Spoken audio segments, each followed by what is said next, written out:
Bây giờ em sẽ hướng dẫn các anh chị đặt những cái bộ quần áo rất là đẹp như vừa rồi trên Taobao nha. Anh chị có thể đặt một chiếc về cho người yêu, hoặc là anh chị có thể đặt số lượng lớn để về bán buôn đều được nha. Let's go.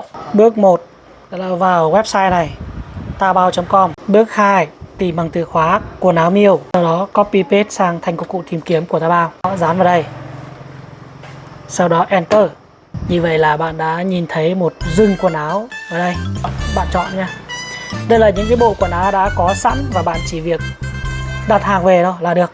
Ở đây trên này sẽ có quần áo của dân tộc Mông, Trung Quốc, dân tộc Mông Thái và Mông Lào đều có. Ví dụ đây là bộ quần áo mà mình thích, đúng không? Mình thích, mình chọn được. Đây là bộ quần áo ở đây. Và ví dụ như mình sẽ đặt mẫu chiếc bộ quần áo này. Đây là giá của nó này, bạn thấy không? Đây là 780 tệ nhé. Ok, bây giờ sẽ bấm là thêm vào giỏ hàng. Bây giờ mình chỉ cần chọn địa chỉ nhận hàng là được. Đây là địa chỉ nhận hàng mình đã cài ra nhá. Và nếu như bạn nào quan tâm thì mình có thể hướng dẫn cài địa chỉ nhận hàng ở đây. Rồi, sau đó là bấm thanh toán. Thanh toán, nhập mật khẩu thanh toán là tiền sẽ thanh toán ngay lập tức và hàng sẽ được chuyển về trong Việt Nam khoảng 10 đến 12 ngày là mình sẽ nhận hàng. Nếu như mà anh chị nào quan tâm muốn tìm hiểu kỹ hơn thì có thể comment ở dưới để chúng ta cùng nghiên cứu nha.